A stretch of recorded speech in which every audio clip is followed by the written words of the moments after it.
کہ آج جدید اسلامی ہند ایک پریس کانفرنس کا انعقاد کر رہی ہے جس کا مقصد ہیومن ڈگنیٹی، تقریم انسانیت، اور اسی پس منظر میں ہم ایک مہم بھی جو ہے وہ آج سے اس کا افتتاح ہو رہا ہے جو 4 اکتوبر تک انشاءاللہ جاری رہے گی۔ آج کی اس پریس کانفرنس کے باقاعدہ آغاز کے لیے میں مولانا محترم عبدالرحیم قریشی صاحب کو دعوت دوں گا کہ وہ آئیں اور قرآن کریم کی تلاوت سے اس پریس کانفرنس کا آغاز کریں۔ اعوذ باللہ من الشیطان الرجیم،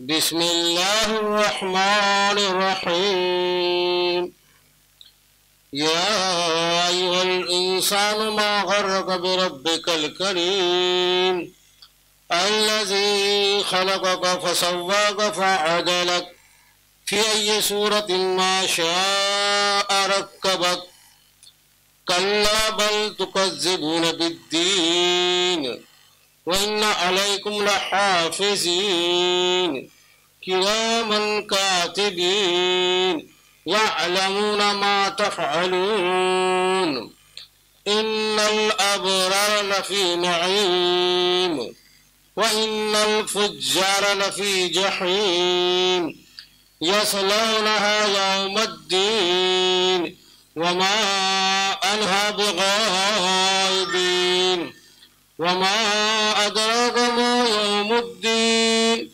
ثم ما أدراك ما يوم الدين يوم لا تملك نفس لنفس شيئا والأمر يومئذ لله آمنت بالله صدق العلی العظیم۔ محترم حاضرین، ابھی آپ کے سامنے کلام پاک کی جو آیت تلاوت کی گئی ہے اس کا ترجمہ، انواد، ٹرانسلیشن سماعت فرمائے۔ اللہ نے فرمایا یا ایھا الانسان، اے انسانوں تمہیں کیا ہو گیا، تم اپنے رب کریم کے بارے میں تم غفلت میں ہو۔ وہ رب جس نے تمہیں پیدا کیا، پھر تمہارے نوک پلک درست کیے، پھر جس صورت میں چاہا تمہیں اٹھا کھڑا کیا، ہرگز نہیں بلکہ تم بدلے کے دن کو جھٹلاتے ہو، اور بے شک تم پر نگراں ہیں، ایسے نگراں جو عزت والے لکھنے والے ہیں، جانتے ہیں وہ کچھ جو کچھ تم کرتے ہو۔ ان الابرار لفی نعیم، بے شک نیک لوگ نعمت بھری جنتوں میں رہیں گے اور گناہگار جہنم میں ہوگے، وہ اس میں بدلے کے دن داخل ہوگے اور وہ اس سے دور نہ ہوگے۔ تمہیں کیا معلوم وہ بدلے کا دن کیا ہے؟ پھر جان لو تمہیں کیا معلوم وہ بدلے کا دن کیا ہے۔ وہ دن کوئی جان کسی جان کی کوئی ملکیت نہ رکھے گا، کوئی بس اس کا نہیں ہوگا، اور والامر یوم اللہ، اور معاملہ اس دن سراسر اللہ ہی کے لیے ہوگا۔ صدق العلی العظیم۔ ابھی آپ نے قرآن کی تلاوت سے یہ سمجھا کہ انسان کی تکریم، اس کی گریما کن بنیادوں کے اوپر ہے۔ آج جو حالات پوری دنیا میں پائے جاتے ہیں انسانیت کے حوالے سے، وہ ہمارے اور آپ کے سامنے جو ہے وہ ایک دم صاف صاف ہیں۔ ہر نئے روز، ہر دن ایک نیا واقعہ ہمارے سامنے رونما ہوتا ہے جو ہم کو یہ بتاتا ہے کہ انسانیت کس قدر نچلی سطح پہ جاتی جا رہی ہے۔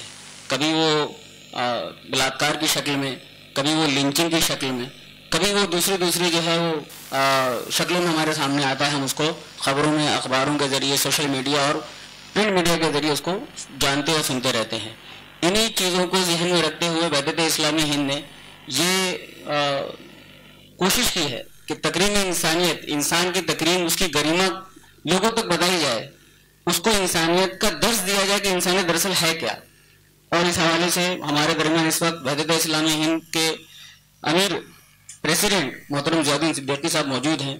وہ خود اس پریس کانفرنس کو جو ہے آپ کے سامنے مخاطب ہوں گے۔ اس پریس کانفرنس کے ذریعے میں دعوت دوں گا محترم ضیاء الدین صدیقی صاحب کو، امیر وحدت اسلامی ہند، آئیں اور اس پریس کانفرنس سے آپ کے ذریعے آپ سے مخاطب ہوں۔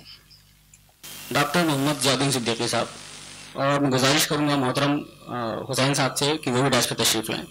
بسم اللہ الرحمن الرحیم۔ قرآن مجید میں ایک جگہ کہا گیا ہے کہ وَلَقَدْ كَرَّمْنَا بَنِي آدم، کہ ہم نے انسان کو ڈگنیٹی کے ساتھ پیدا کیا ہے۔ آپ سب جانتے ہیں کہ انسان کے بارے میں دنیا میں بہت ساری سوچ باقی، الگ الگ اس سلسلے میں خیالات ہیں، نظریات ہیں۔ ایک نظریہ یہ ہے کہ انسان بس یوں ہی پیدا ہوا اور یوں ہی مر جائے گا۔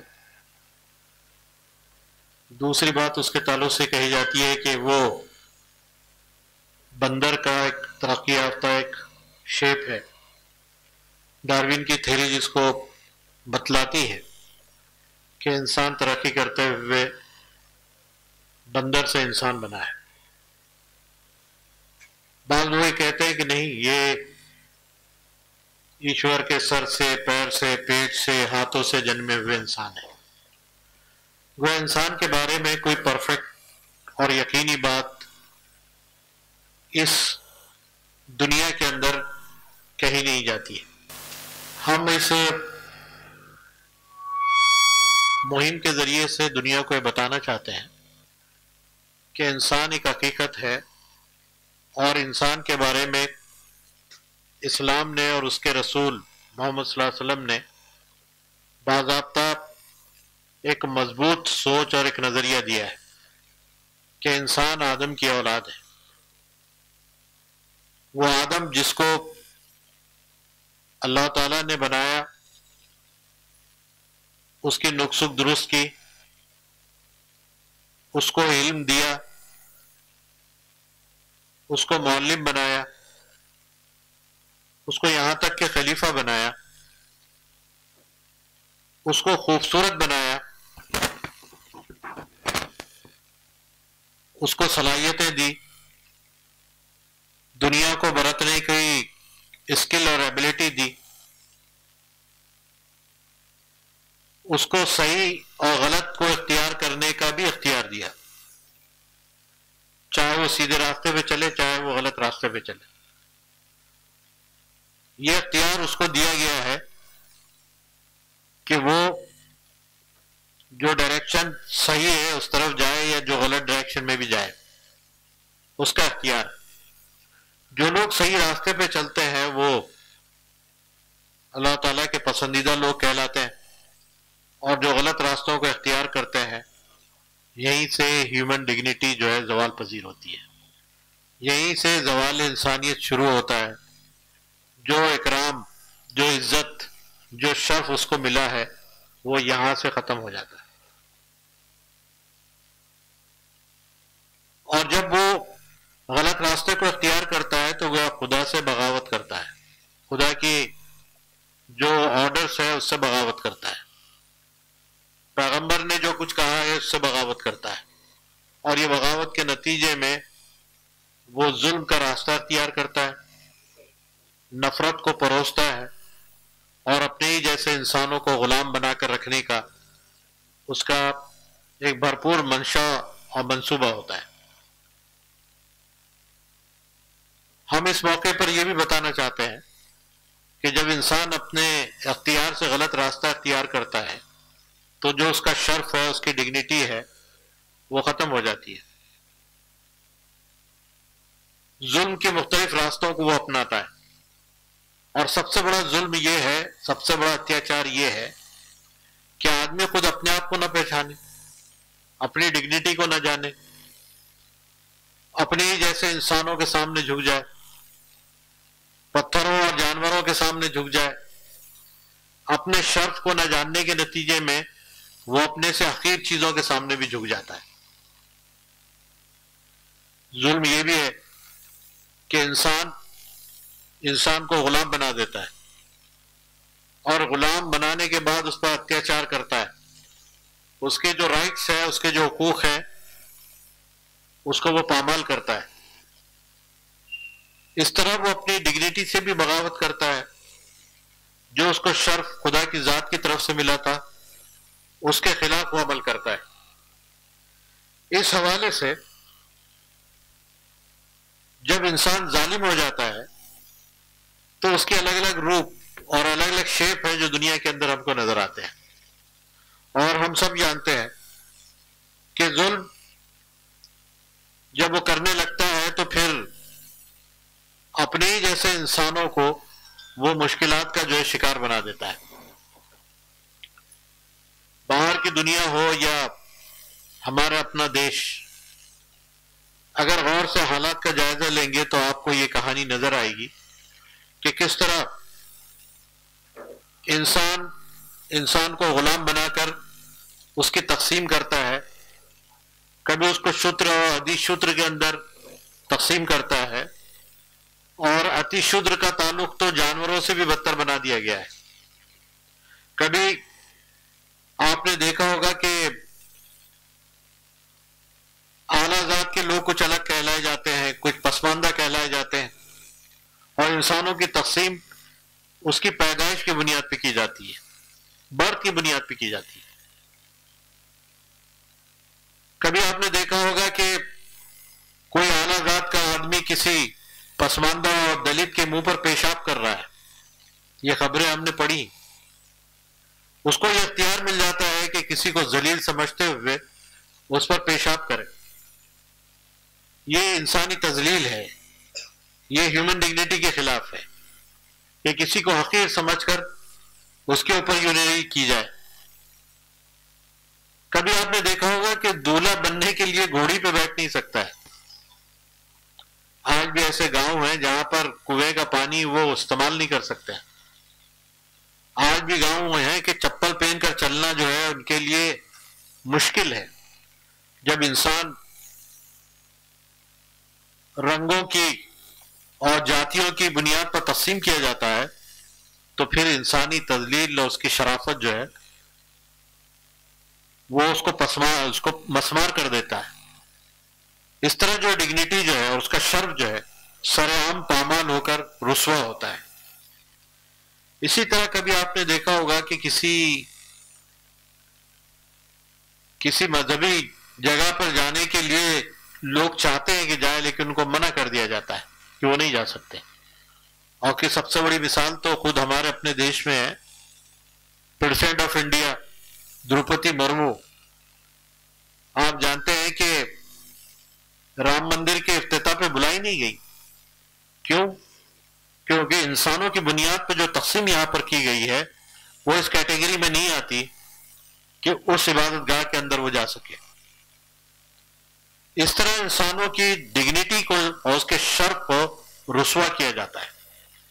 پھر آپ نے کہیں دیکھا ہوگا اس طرح آج بھی ایون تمل ناڈو کے اندر ایسے گاؤں ہیں جہاں کی ہوٹلیں ایسی ہیں کہ کسی انسان کو چائے پینے کے لیے اس کے کپس، اس کے ساسس کو الگ کر دیا جاتا ہے، کھانے کے برتن الگ کر دیے جاتے ہیں، اور یہ گوارا نہیں کیا جا سکتا کہ اس کے ساتھ کوئی بیٹھ کر کھانا کھائے۔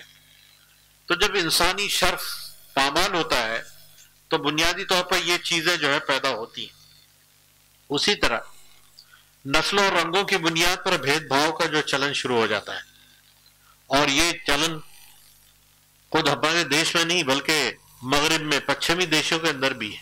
کالے اور گوروں کی لڑائی جو ہے ایک تاریخی ریکارڈ رکھتی ہے اور آج تک جاری ہے۔ آج بھی ایک دوسرے پر حملہ کرنا اور گوروں کا ورچسو اور گوری چمڑی کا ورچسو آج بھی مانا جاتا ہے۔ کانوں کو بے حیثیت اور ان کو انسان سمجھا نہیں جاتا۔ ماضی میں غلام بنا کر ان سے کاروبار کروائے جاتے تھے، آج اگر کسی درجے میں اٹھائے بھی گئے ہیں تو لیکن ان کا کوئی ریسپیکٹ سماج کے اندر نظر نہیں آتا ہے۔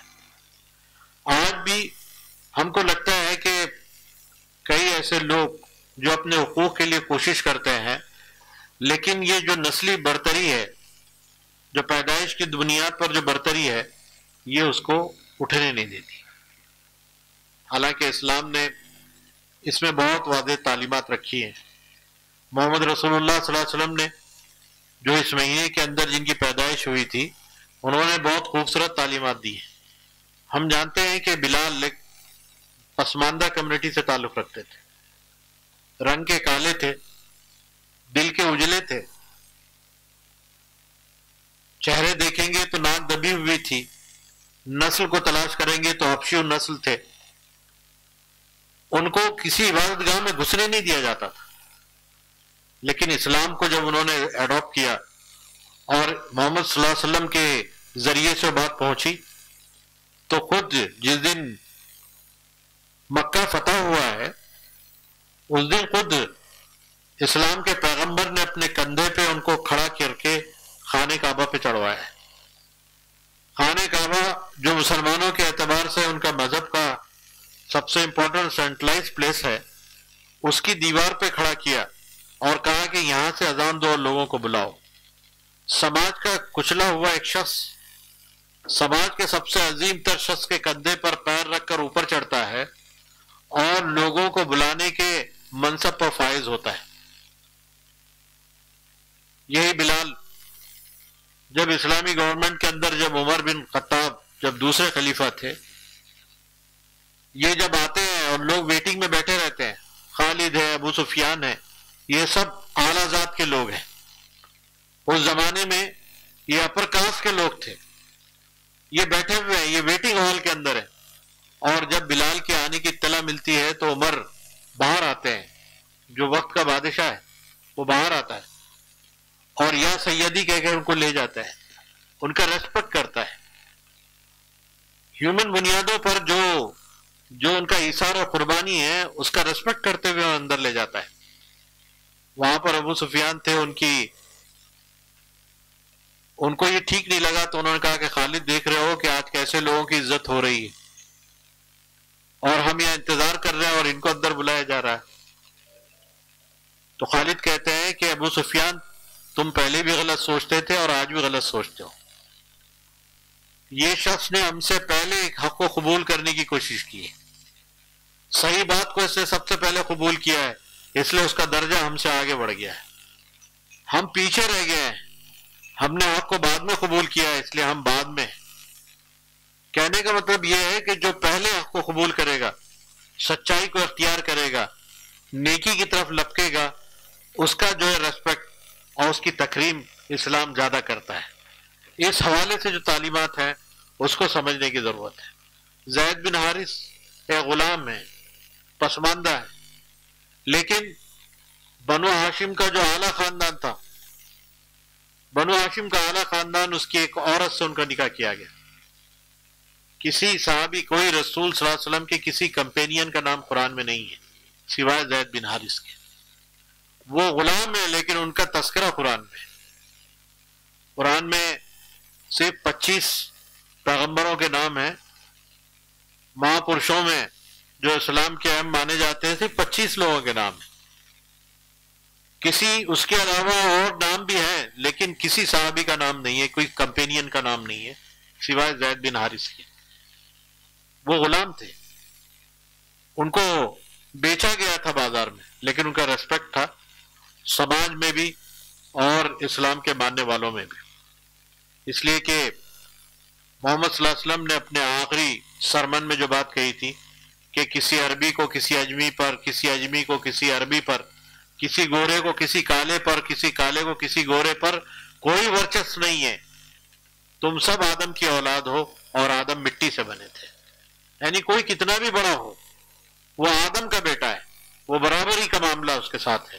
اس لیے قرآن نے جو بات کہی ہے کہ ہم نے تم کو ایک نفس سے پیدا کیا ہے، ایک نفس سے پیدا کیا ہے، مطلب کہ اے انسانوں اللہ سے ڈرو کہ اس نے تمہیں ایک جان سے پیدا کیا ہے۔ وہ ایک جان سے پیدا کرنا ان کی برابری اور مساوات کی علامت ہے، گویا وہ برابر ہیں، ان کے بیچ میں کوئی اونچ نیچ نہیں ہے۔ خاندانوں اور قبیلوں کے بارے میں محمد صلی اللہ علیہ وسلم نے جو اللہ کی تعلیمات عام کی ہیں اس میں کہا کہ یہ قبیلے اور یہ خاندان یہ تمہاری آئیڈینٹی کے لیے ہے، یہ ورچسپ کے لیے نہیں ہے۔ یہ خاندان اور قبیلے سے کوئی بڑا مانا نہیں جا سکتا ہے، یہ صرف شناخت کے لیے، معلوم ہونے کے لیے۔ اگر تم میں کوئی بڑا ہے تو جو ایشور سے سب سے زیادہ بھے کرنے والا ہے، اللہ سے جو ڈرنے والا سب سے زیادہ ہے، وہ تم میں سب سے بڑا ہے۔ ان اکرمکم عند اللہ اتقاکم، کہ جو تقوی میں اختیار کرے گا وہ دنیا کے اندر سب سے بڑا مانا جائے گا۔ یہ تعلیمات محمد رسول اللہ صلی اللہ علیہ وسلم نے تکریم انسانیت کے حوالے سے دی ہے۔ دوسروں کو حقیر سمجھنا اور اس پر ظلم کرنا، نتیجے کے طور پر کتنی جانیں ضائع ہو رہی ہیں، ہم اس کو دیکھ رہے ہیں۔ اور اس ملک کے اندر مسلمانوں کی جانیں ہجومی تشدد کے نتیجے میں، موب لنچنگ کے نتیجے میں کیسی ضائع کی جا رہی ہیں وہ ہمارے سامنے ہیں. نفرت کی دیواریں کھڑی کر کے جانوروں کے نام پر انسانوں کو قتل کرنا، کافرانہ کلمات کو بالجبر دہرانے کے لیے کسی کو قتل کرنا. نفرت کا جب جنون سر چڑھ کر بولتا ہے تو پھر کسی انسان کی قدر نہیں رہتی. چنانچہ ہم جانتے ہیں کہ موب لنچنگ کے حوالے سے جتنی نفرتی بھڑاس نکل رہی ہے، اور ابھی پچھلے 5-6 مہینوں کے اندر جو واقعات ہمارے سامنے آئے ہیں وہ ہمیں بتاتے ہیں کہ انسانیت کہاں رہ گئی ہے. کس طرح اہنسا کے سارے پجاری جو ہے ہنسک ٹانڈو کرتے ہوئے نظر آ رہے ہیں. یہاں تک کہ ایک بوڑھا آدمی جو کلیان جا رہا تھا اس کے ساتھ کس طرح سلوک کیا گیا ہے. کیا رسپیکٹ ہے انسان کا، جو انہی کے جیسے انسان ہے لیکن اپنی سوچ اور فکر میں جو اپنے آپ کو بہت اعلیٰ سمجھتے ہیں وہ کس طرح سے دوسرے انسانوں کے ساتھ بیہیو کر رہے ہیں. تو ڈگنیٹی انسان کی کس طرح سے مجروح ہو رہی ہے، اس کے اوپر ایک سوال کھڑا ہوتا ہے. پھر جب خون منہ کو لگتا ہے تو پھر ایسا نہیں ہے کہ دوسرے ہی زد میں آتے ہیں، اپنے ہی زد میں آتے ہیں. چنانچہ موب لنچنگ کے اندر آرین شرما، ایک لڑکا، معصوم لڑکا جو 19 سال کا ہے، جو فرید آباد کا رہنے والا ہے، کس طرح اس کو شوٹ کر دیا گیا ہے. اس لیے کہ اس کے اوپر یہ ڈاؤٹ تھا کہ وہ جو ہے بیف چوری کر کے جا رہا ہے. یہ اس کے اوپر الزام تھا، اس کا پیچھا کیا گیا. اسے سمجھا کہ شاید یہ کچھ اور چاہتے ہیں، اس نے اپنی گاڑی بھگائی اور ان لوگوں نے جو دھرم کے ٹھیکیدار تھے اس کو 0 پوائنٹ سے جو ہے شوٹ کر دیا، اور ایک گھرانہ جو ہے اپنے بیٹے سے محروم ہو گیا. کتنے ہی لاشیں ہیں جو بوڑھوں کے کندھے پر نوجوان بیٹوں کے چلے جا رہے ہیں. یہ تکریم انسانیت کے خلاف تذلیل انسانیت ہے. ایک اپنی نفرت بھری بھڑاس کو نکالنے کے لیے کسی کی جان لینا. محمد رسول اللہ نے اللہ کے پیغام کو بتایا ہے، یہ کہا کہ دیکھو ایک انسان کو قتل کرنا سارے انسانوں کو مارنے کے برابر ہے، اور ایک انسان کو بچانا سارے انسانوں کو بچانے کے برابر ہے. یہ تعلیم دی گئی ہے کہ بلا وجہ کسی کے اوپر ہاتھ مت اٹھاؤ، وجہ کے بغیر جو ہے کسی پہ ہاتھ مت اٹھاؤ. لیکن یہاں پر جھوٹ اتنا عام ہو گیا ہے اور سچ کی ساری بنیادیں ختم ہو گئی ہیں، اور جھوٹ کو مینیپولیٹ کر کر جو ہے اس موب لنچنگ کا جو ہے معاملہ اختیار کیا جاتا ہے. یہ جو بوڑھا آدمی 75 سال کا جو کلیان جا رہا تھا، اس کا کیا قصور تھا؟ کیا سفر کرنا قصور ہے؟ داڑھی اور ٹوپی پہننا اور کرتا پہننا قصور ہے؟ آخر کیا قصور ہے اس شخص کا کہ جس کے ساتھ اتنی بڑی آزمائش؟ اور جو الزام اس پر لگایا گیا ہے وہ تو پروف نہیں ہوا ہے، وہ تو ثابت بھی نہیں کر سکے، لیکن بڑی شان سے اپنے آپ کو دھرم کے ٹھیکیدار سمجھ کر جو اولت اختیار کی جاتی ہے، اس کا ایک چھوٹا سا نمونہ ہے. اسلام نے کہا، محمد رسول اللہ نے تعلیم دی ہے کہ جو ہمارے بڑوں کا احترام نہ کرے، بڑوں کا ریسپیکٹ نہ کرے اور چھوٹوں سے شفقت نہ کرے، محبت نہ کرے، وہ ہم میں سے نہیں ہے. ہم اسے نہیں کہہ سکتے کہ یہ ہمارا ہے. یہ تعلیم، یہ تکریم انسانیت کی تعلیم ہے. بوڑھوں کا ریسپیکٹ کرنا، بچوں سے شفقت کرنا، یہ انسانی ڈگنیٹی کی علامت ہے. یہ انسانیت کا ریسپیکٹ ہے جسے اختیار کرنے کی ضرورت ہے. یہ اسی طرح اگر آپ دیکھے ہوں گے کہ یہ 2-3 سال میں تقریباً پچھلے سال تک 109 انسیڈنٹ موب لنچنگ کے ہوئے ہیں، 109، اور ابھی یہ 15 دن کو اگر ملا دیں 195 انسیڈنٹس ہیں موب لنچنگ کے، اور جس میں سے تقریباً 94% جو ہے ڈیتھ ہے اس کے اندر. یہ واقعات میں 94% جو ہے قتل ہوئے ہیں ہجومی تشدد کے نتیجے میں، کہ جس کے دل میں جو آئے کرے. حالانکہ سپریم کورٹ میں یہ بات صاف کر دی ہے کہ ایسے کیسز کے اندر پولیس کو سموٹو طور پر FIR رجسٹرڈ کرنی چاہیے، لیکن باوجود یہ کہ اپلیکیشن اور کمپلین کرنے کے FIR رجسٹرڈ نہیں ہوتی ہے. یہ صورتحال ہے. تو انسان کا ریسپیکٹ کیا ہے؟ ہم صرف اپنے ہی لوگوں کو انسان سمجھتے ہیں، کیا دوسرے لوگ انسان نہیں ہیں؟ ان کی انسانیت کہیں باہر سے خرید کے لائی گئی ہے، ہم اس کو کیا سمجھتے ہیں؟ یہ ایک بہرحال سوال ہے. اسی طرح گھروں کی مسماری، بلڈوزر چلائے جاتے ہیں. 1,80,000 گھر کو مسمار کیا گیا ہے بھارت کے اندر. 1,80,000 houses demolished by this bulldozer policy. یہ ہم کسی کا گھر بنا کر تو نہیں دے سکتے. ہمارے بجٹ سیشنز کے اندر کروڑوں گھر بنانے کی اسکیمیں تو ہیں، لیکن ہم لاکھوں گھر اجاڑنے کا کام ضرور کر رہے ہیں. وہ اسکیمیں پوری تو زمین پہ ہو نہیں رہی ہیں. حالانکہ ایک بہت خوبصورت بات کسی نے کہی تھی کہ آدمی ٹوٹ جاتا ہے ایک گھر بنانے میں، تمہیں شرم نہیں آتی ہے بستیاں گرانے میں. ایک گھر کتنی مشکل سے بنتا ہے، وہ آدمی ٹوٹ جاتا ہے، مرنے کے قریب ہو جاتا ہے وہ ایک گھر بناتے بناتے، لیکن ایک جھٹکے کے اندر اس کے گھر کو توڑ دیا جاتا ہے. ابھی سپریم کورٹ نے جو آبزرویشنز اپنا لایا ہے سامنے، اس میں کیا کہا ہے، اگر ایکیوز بھی ہے، ایون یہ اس کا جو اس کا جرم ہے یہ ثابت بھی ہو جائے تو اس کا گھر توڑا نہیں جا سکتا. یہ رائٹ آف شیلٹر جو ہے، دس از دا فنڈامنٹل رائٹ، یہ بنیادی حق ہے انسان کا، اور اس کو جو ہے اس طرح ضائع نہیں کیا جا سکتا ہے. مجرم بھی اگر ہو جائے، عدالت نے اس کو مجرم بھی قرار دے دیا ہے، تب بھی اس کا گھر توڑا نہیں جا سکتا، کیونکہ رائٹ آف شیلٹر جو ہے یہ فنڈامنٹل اور بنیادی حقوق کانسٹیٹیوشن نے دیا ہے. لیکن پھر ایک ہی قسم کے لوگوں کے گھروں کو توڑا جانا، اور کتنی عجیب بات ہے. ایک انسیڈنٹ تو بہت ہنسی کا ہے اگر آپ دیکھیں گے. معلوم ہوا کہ کوئی ریلی نکال رہا تھا، معلوم ہوا کہ شخص ریلی میں ہے اور یہ نعرے لگاتے ہوئے جا رہا ہے. اس کو پرنٹ آؤٹ کیا گیا اور اس کے گھر کو جو ہے تلاش کر کے اس کے گھر کو توڑ دیا گیا. معلوم ہوا کہ وہ کرایہ دار تھا، مالک مکان کوئی اور تھا، اس کا گھر توڑ دیا گیا ہے.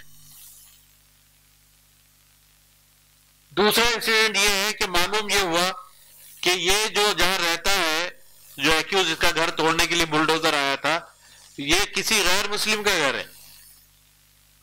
بازو کے مسلمان کا گھر توڑ دیا گیا ہے. یہ انسیڈنٹ ہے، یہ ہے ہیومینٹیز دور کی، کہ جو ایکیوزڈ ہے وہ جہاں رہتا ہے وہ گھر کسی غیر مسلم کا ہے، لیکن بازو کے گھر کو توڑ دیا گیا کیونکہ وہ مسلم کا گھر.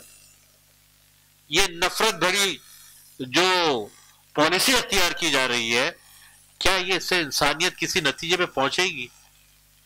یہ ملک جس راستے پہ جا رہا ہے اس ملک کا انجام کیا ہوگا، وہ کس منزل پہ جا کے کھڑا ہوگا، اس پر بہرحال سمجھنے کی ضرورت ہے. پھر ایک دوسرا جو انسانوں کے اندر عورتوں کی تکریم کا مسئلہ ہے. عورت جو ایک صنف نازک ہے، سماج پہ ایک ریسپیکٹ کے قابل بنائی گئی ایک عورت ہے.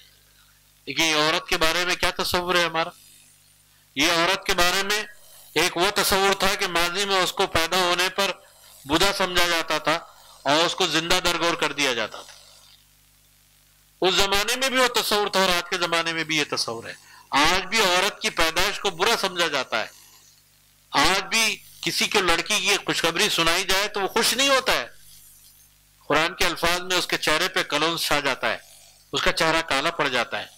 اس کی خوشخبری کس کو دیں یا نہ دیں وہ سوچتا ہے، اور اگر پہلے ہی معلوم ہو جائے تو ایبورٹ کر دیا جاتا ہے. اس ملک کے اندر جہاں ایبورشن کرائم ہے، اس ملک کے اندر ایبورشن کرائم ہے، لیکن ہر سال 45 سے لے کے 60 لاکھ ایبورشنز ہوتے ہیں. 45 لاکھ سے لے کر 60 لاکھ تک ایبورشنز ہوتے ہیں یہاں پر، اور 94% جو ہے فیمیل فیوٹیسائڈس ہیں، بھرون ہتیا ہے. لڑکیوں کے بارے میں معلوم ہوتا ہے تو مار دیا جاتا ہے. وہ سماج پیدا ہونے کے بعد مارا کرتا تھا، یہ سماج پیدا ہونے سے پہلے قتل کر دیتا ہے. عورت، اس کی ڈگنیٹی، اس کا ریسپیکٹ، اس کا شرف جو ختم کر دیا جاتا ہے پیدا ہونے سے پہلے ہی. اور جب بڑی ہوتی ہے تو اس کے حوالے ہو جاتا ہے، اس کی کوئی شناخت بنتی نہیں، اس کی کوئی آئیڈینٹی بنتی نہیں، بلکہ حوالوں سے پہچانی جاتی ہے. اور پھر سماج جو ہے اس کو کس نظر سے دیکھتا ہے. بہت سارے میرے پاس فیگرز ہیں، وہ فیگرز کو اگر بات کریں تو بہت لمبی ہوگی، کہ اس ملک کے اندر جو سب سے ترقی یافتہ دنیا کا ملک ہے، پچھلے سال تک 68 سیکنڈ میں سیکشول اسالٹ ہوتے ہیں اس عورت کے اوپر. 68 سیکنڈ میں ایک عورت جو ہے سیکشول اسالٹ کا شکار ہوتی ہے، اور ہمارے اپنے دیش میں ہر 17 منٹ پر ایک عورت ریپ کی جاتی ہے. یہ پچھلے سال کا ریکارڈ ہے. اس سال اگر آپ دیکھیں گے تو امریکہ میں ہر 23 سیکنڈ پر جو ہے سیکشول اسالٹ ہوتی ہے ایک عورت، اور ہمارے اپنے دیش میں ہر 15 منٹ میں ایک عورت کا ریپ ہوتا ہے. یہ تو وہ فیگرز ہیں جو کرائم ریکارڈ بیورو نے ریکارڈ پہ لایا ہے، جن کی کمپلین کی گئی ہے، لیکن جو اپنی شرم و حیا کی بنیاد پر رک جاتی ہیں، جن کے ماں باپ وہ ریکارڈ پہ لانے کے لیے ڈرتے ہیں، وہ عزت اور ناموس کی شرافت کے نتیجے میں وہ خاموش ہو جاتے ہیں. ایسے کتنے کیسز ہیں جو امریکن 6 میں کی ہر ایک عورت جو ہے 6 میں کی وہ سیکشل اسالٹ کا شکار ہوتی ہے، اور بھارت میں 30 میں کی ایک عورت جو ہے سیکشل اسالٹ شکار ہوتی ہے. آپ نے دیکھا ابھی کلکتہ کے اندر، اتراکھنڈ کے اندر، یو پی کے اندر، مہاراشٹر کے اندر. بدلہ پور کا انسیڈنٹ ہم سے قریب ہے، معصوم بچیوں کو نہیں بخشا جاتا ہے. اور اس کا مطلب یہ ہے کہ ہم انہیں انسان نہیں سمجھتے، ہم ان کا ریسپیکٹ نہیں کرتے. محمد رسول اللہ نے اللہ کی جو تعلیمات کو عام کیا ہے، اس میں کہا ہے کہ ایک بیٹی اگر کس کو ہو جائے تو اس کو وہ اچھی تعلیم دے، اس کی شادی اچھے جگہ کر دے تو وہ جنت میں جائے گا. کسی نے پوچھا کہ 2 بیٹیاں ہو تو کیا ہوگا؟ کہا کہ اس کے تعلق سے بھی وہی بات. پھر پوچھا کہ 3 بیٹیوں کا کیا ہوگا؟ کہا کہ اس کو اور اجر ملے گا. بیٹیوں کی پیدائش بری نہیں مانی گئی ہے. اس لیے سچر کمیٹی کا جو اگر گوشوارہ اگر آپ پڑھیں گے، سچر کمیٹی کا گوشوارہ اگر آپ پڑھیں گے تو سچر کمیٹی میں مسلمان 2 ہی فیلڈ میں آگے ہیں، 2 ہی فیلڈ میں آگے ہیں. ایک تو جیلوں میں ان کی تعداد زیادہ ہے، اور دوسرے کہ فیمیل فیوٹیسائڈس میں وہ لڑکیوں کو بھرون ہتیا نہیں کرتے ہیں، ان کا پرسنٹیج اس میں کم.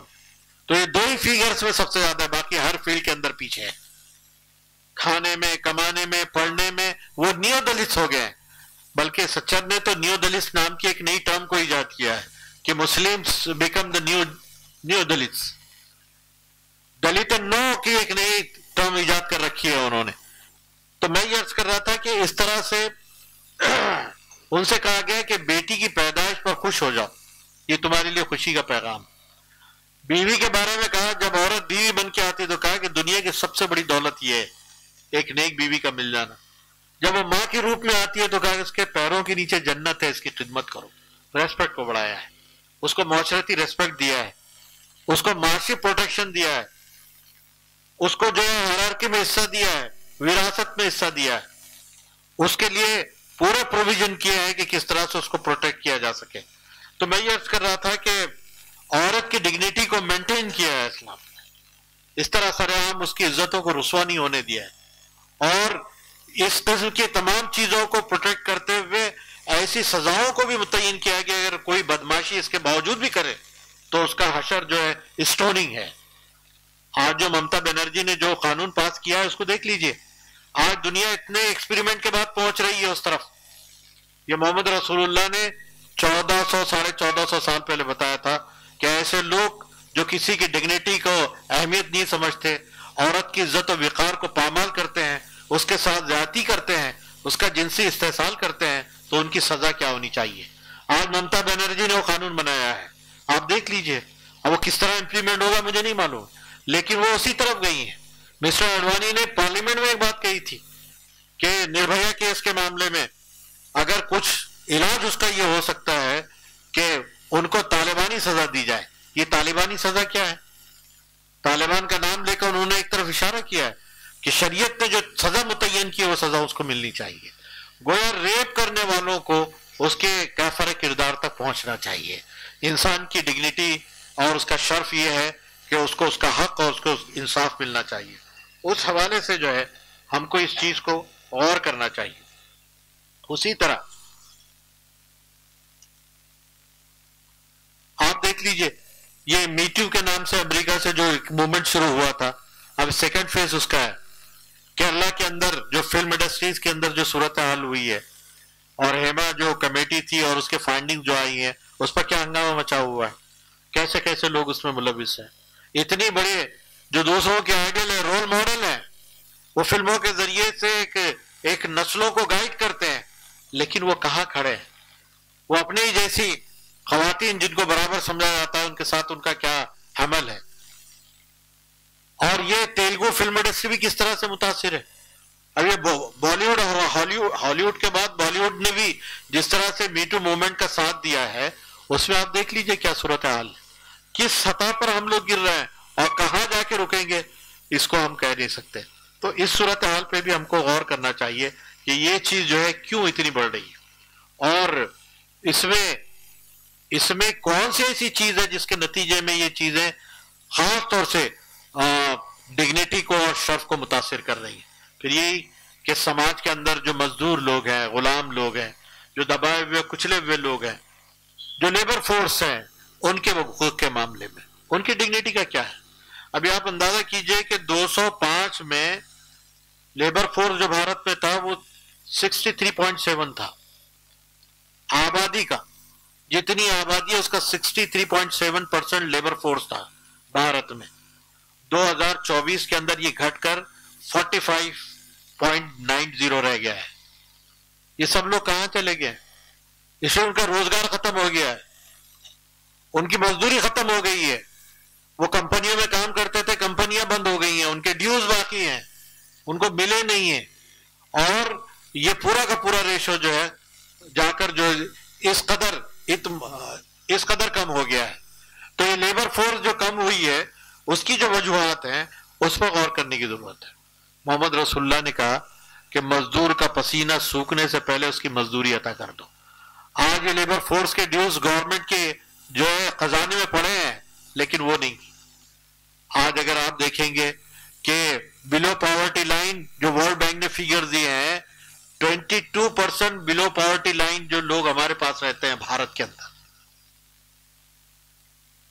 22% بلو پاورٹی لائن ہے، اور اگر کارڈ بنانے والوں کی تعداد دیکھا ہے 52% بلو پاورٹی لائن کے کارڈ بنے ہوئے ہیں، یلو کارڈز۔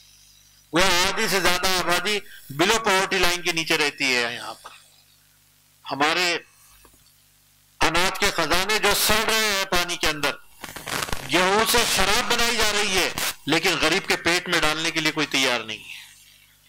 آج جو ہے 14% یعنی 14% آبادی بھارت کی رات کو کھائے بغیر سوتی ہے۔ 40% پاپولیشن انڈیا کی رات کو کھانا اس کو ملتا نہیں ہے، اور یہاں اناج سڑ رہا ہے۔ پارلیمنٹ میں ڈسکس ہوتا ہے کہ سڑے ہوئے اناج کو ضائع کرنے سے اچھا ہے کہ اس کو شراب کی فیکٹریوں کو دے دیا جائے، لیکن غریب کے پیٹ میں جانے سے یہ اناج کے لیے کوئی راستہ نہیں ہوتا ہے۔ یہ ہماری جو ہے انسانی دوستی ہے، یہ ورچسو ہے ہماری انسانیت کا کہ ہم کس ڈگنیٹی کے ساتھ جو ہے اس معاملے کو دیکھ رہے ہیں۔ ہنگر انڈیکس کے اندر دیکھا جائے تو بھارت کا جو مقام ہے 125 کنٹریز میں، 125 کنٹریز میں 111واں ہمارا انڈیکس میں نمبر ہے، رینک 111 پہ ہم کھڑے ہیں کہ ہم بھوکوں کی دنیا کے سب سے بڑے بادشاہ ہیں، لیکن ہمارے پاس اناج اتنا اگتا ہے۔ آپ دیکھ لیجئے جو وزیر زراعت کا پارلیمنٹ کے اندر جو کوشچن کا انہوں نے جواب دیا ہے، اس میں دیکھیے کہ اب بھی جو گودام بھرے کے بھرے ہیں اناجوں سے، لیکن یہ ہنگر جو انڈیکس ہے یہ نیچے کیوں نہیں آتا ہے؟ اس کے اوپر غور کرنے کی ضرورت ہے۔ تو گویا معلوم ہوا کہ ہم جو ہے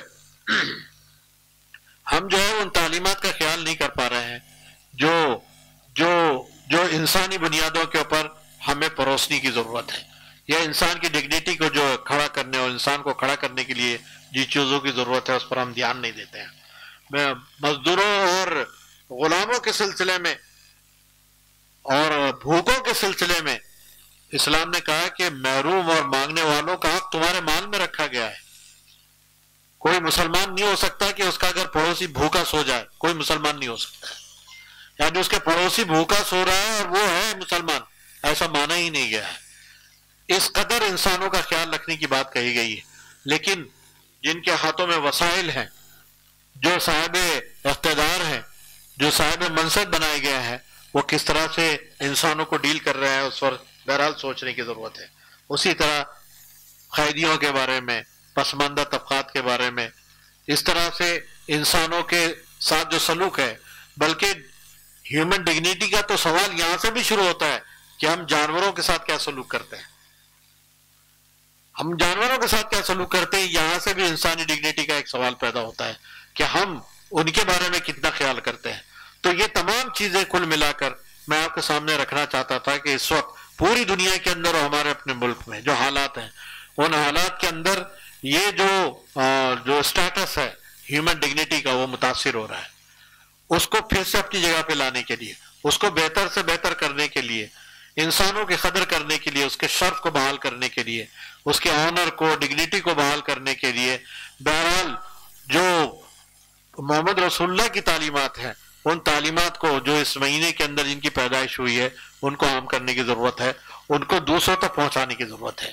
اس حوالے سے ہم سمجھتے ہیں اور ہمارا ایمان یہ ہے کہ اگر لوگوں نے ایمانداری سے وہ تعلیمات کو اپنایا اور ان کے ہدایت اور آرڈرز کو فالو کیا تو آج بھی دنیا جو جنت نشان بن سکتی ہے، ہیومن ڈگنیٹی کو پھر سے اس کے مقام پہ لایا جا سکتا ہے، اور انسان سے نفرت اور انسانوں پر ظلم اور انسانوں کو غلام بنانے کا جو منصوبہ ہے وہ آج بھی ختم ہو سکتا ہے۔ اس پر غور کرنے کی ضرورت ہے۔